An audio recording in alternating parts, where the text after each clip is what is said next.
It's best to actually put whoever you're going to put on your estate plan when you're still competent.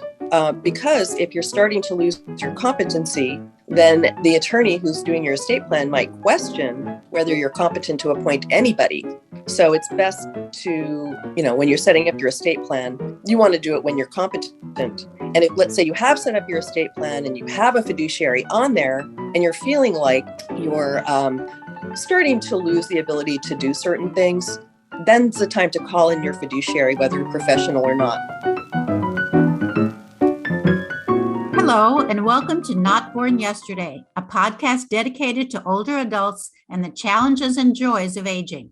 I'm Miriam Goodman, your co-host. Not Born Yesterday is brought to you by Next Village SF. I'm your co-host, Lynn Winter-Gross. Next Village SF is a nonprofit providing older adults in the Northeast neighborhood of San Francisco with support to help age in place.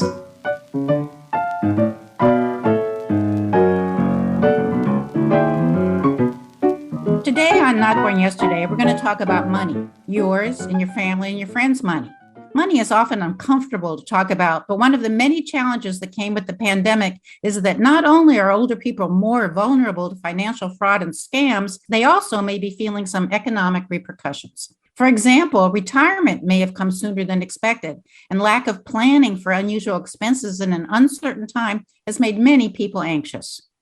According to the Stanford Institute on Longevity, as people transition into retirement, they face a series of critical financial decisions. Because they want to retain their independence, privacy, and dignity, they may not want to admit that they need help with money. And some older parents don't want to discuss finances with their adult children. The solution? Consider a fiduciary. What's that? A fiduciary? Well, here to answer many fiduciary and financial questions is our guest today, Julie Mennick. Julie is a certified care manager and a licensed professional fiduciary. She and her term at 21st Century Care provide life care management as well as fiduciary services. Julie has a master's degree in gerontology and has written and presented extensively on fiduciary and care management ethics. Julie, welcome to Not Born Yesterday. So some of us are familiar with financial advisors and power of attorney, all these other phrases, but we're not sure what a fiduciary is. So would you explain what it is and how a fiduciary differs from a financial advisor?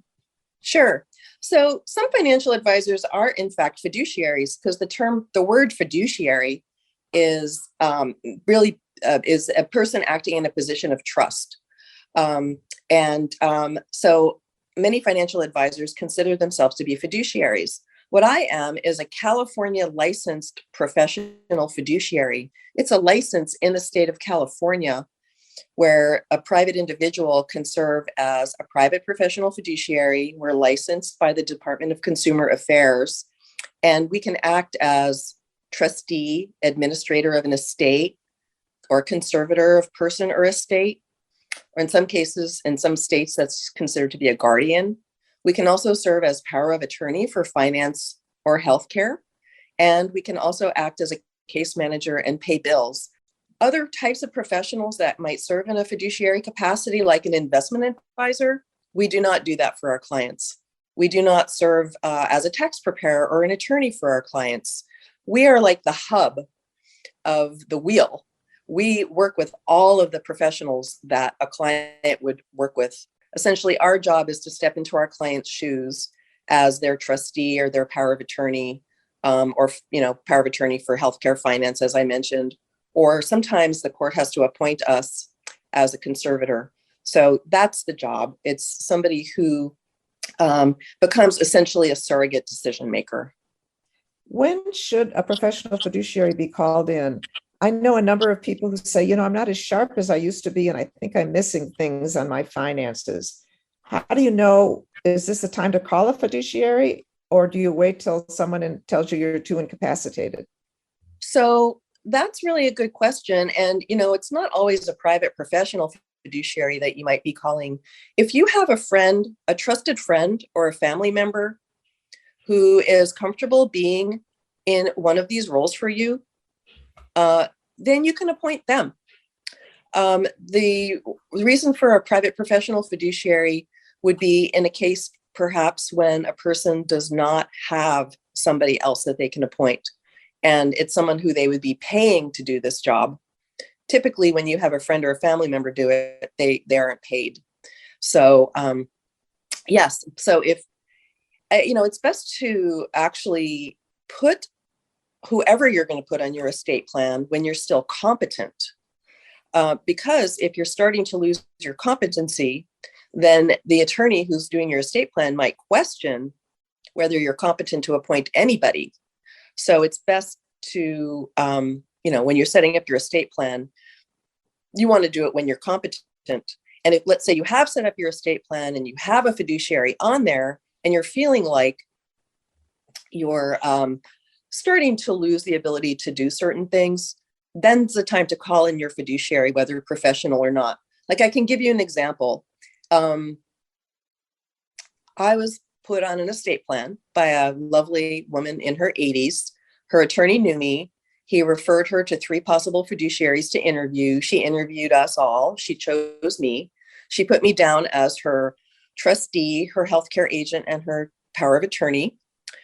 Maybe 6 months after she did her documents, she contacted me and she said, I'm really having a hard time managing things. I can't sign my signature anymore. I had an injury to my hand. Forgetting things. I really, it's just overwhelming for me to have to deal with my finances. So please step in. And so I stepped in, and initially I was working with her. We transitioned, and gradually she decided, it's time for me to move out of my apartment. So I helped her with that, helped her move into a facility. And I've been working with her, I would say, for, 5 or 6 years at this point. And we have a very close relationship, and I take care of everything. I make sure all her bills are paid. I make sure that she has the right insurance, that she's, if she had an accident at one point, and, I'm helping her to get reparations from the accident, whatever it is that the person would do, I take care of. So I'm still working with her, and, that's a very common situation. I've read that some fiduciaries want a home visit. They want to see how the person lives, and if they feel that the person can continue to live there, if they want to stay independent. And they also want to meet, sometimes they want to meet the beneficiaries or other family members. Is that really necessary? Is that all that personal information necessary for you to do your job? We need that and more. If we're stepping into a person's shoes, then yes, we do need to meet with them. It's a very close relationship. Now, if you're asking about, before we're appointed, do we want to meet all these people? I typically don't meet that level of the person's friends and the person, beforehand. I might meet them. I do want to make sure that I know that they have adequate resources for me to be able to take care of them before I'll agree to be their fiduciary. But I don't get super involved until I'm needed. But if the person is, let's say they're living on their own, they don't really have friends or family that they can trust, and they want the assurance of somebody knowing what's going on with them, I'm happy to get started right away. And before there is really a crisis, before there's a need or a crisis. But we're often called when there's a crisis. You mentioned a person needing adequate resources. How much generally does a fiduciary charge? And secondly, if someone feels they can't afford that, are there other people that do less that could also help with finances? Yeah, there are several options. I would say fiduciaries typically charge or in the range of in the low 100s towards $200 an hour. So it's typically done on an hourly basis, although some trustees will charge a percentage. And are there less expensive options? There is a profession called a daily money manager. There are people who do what's called daily money management, which, it's basically a person who can help a person write checks, but they are not able to sign the checks. So it's a way a person can maybe start getting some help, although we can do that as well. I have found in looking at that I don't think they necessarily charge less. That's the only thing. I would suggest that if someone is concerned about the cost, that they find a newer fiduciary who's starting their practice, they may charge a lower rate. One thing we haven't talked about yet is the court and the conservatorship system. There are cases where a person just has not done an estate plan, whether because they never thought they would be debilitated, or they were too stubborn, or they didn't understand the need to do so. And now they're unable to because they've been found to not have the capacity by a psychologist, perhaps, not to be able to do so. And so, that can happen as well. And I have a number of cases like that. I do get appointed on cases by the court, and I provide support to individuals who either, they never did an estate plan, and they're in need of help because they're in crisis. Another reason for sometimes a court appointment happens is they might have had a great estate plan, but they're refusing to cooperate with their power of attorney. And the power of attorney can't do anything about it. Like on one of my first cases, I was working with a lady, and I was her power of attorney, and I was trying to pay her mortgage. But every time I went to the bank to try to pay her mortgage, the money was gone because she'd taken it out. So that was like an impossible situation. And I wasn't able to get her to understand that. And so she ended up being conserved. And I ended up, essentially what that means is I ended up getting complete control of the finances and the healthcare decisions. And, I'm working in the client's best interests, but I essentially end up completely stepping into their shoes. Julie, I have a question. We've done several programs on elder financial abuse. If these people who've been abused, been ripped off by some scam artists, if they had had a fiduciary at the time, would that have been prevented? Yes, it would have, because somebody would have been looking over their shoulders. Like I had a client, when I got him, he was in his early 60s, and a couple years earlier, he had given away over $1 million to a scammer, saying that they were from Publishers Clearinghouse. And that would never have happened if, and I was on his estate plan. If I had been told that I was actually on his estate plan, that I was needed, he never would have done that.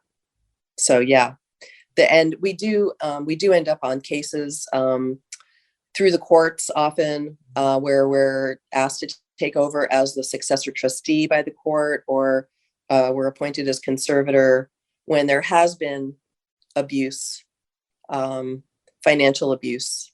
So yes, once the fiduciary is engaged and involved, this isn't going to happen. The problem is sometimes a person doesn't think they need their fiduciary until it's too late.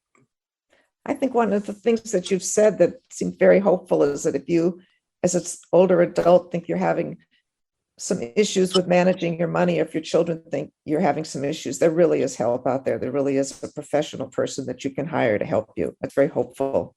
Yes. And our profession is growing. The profession actually is only about 12 years old. The licensing didn't start till 2009. So it's a relatively new profession. A lot of people don't know about it. And I'd say it's a great profession to get into. It's very rewarding. Well, Julie, you've really given us a lot of information, and I hope our listeners finally understand what a fiduciary is and why or why not they might need one. So thank you so much for being our guest today. That was Julie Manick of 21st Century Care Solutions. Thank you so much.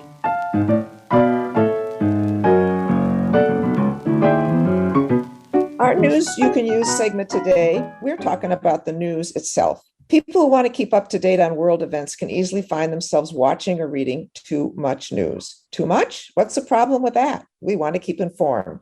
The problem is that constantly watching the news can be bad for our mental health. Psychiatrist Carol Lieberman has studied the effects of the media's role in our mental health. Her research reveals that when we watch too much news, whether it's the coverage of a foreign war or the effects of a deadly virus, seeing those visual images over and over and over increases our stress level. Studies show that watching the news has a greater negative impact on our mental health than just getting the news from other sources, such as reading or just listening. The visual image make a much stronger impact on the brain, and they can cause increased stress. Do you know the phrase, if it bleeds, it leads, used by journalists and TV reporters for years? What it means is wars and deadly health stories get people to tune in. And if we're watching hour after hour, the effects are significant. We keep watching because we're afraid we might miss something, and it becomes an addiction. But the more we watch the same story over and over, the more stressed we become. And the more stressed, the more mental health is affected. If you're already feeling depressed or anxious, watching too much news just increases the feelings. To make matters worse, if you're watching the news by yourself and you can't gain perspective because you don't have anyone to chat with, you may be affected even more negatively. So how much news is too much news? How do we stay informed while minimizing the potential harmful effects? Experts find that watching television news programs that are not sensational should be a choice. Look for sources that give possible solutions to the crises and put the issue in perspective. Then try to limit your exposure. Mental health experts suggest turning off the news close to bedtime. Too much bad news before bed often makes it difficult to go to sleep. And finally, think about other ways to spend those hours you're watching the news. Like we tell you almost every episode, go outside, listen to calming music, exercise, find a hobby, or call friends and family, and turn off the TV.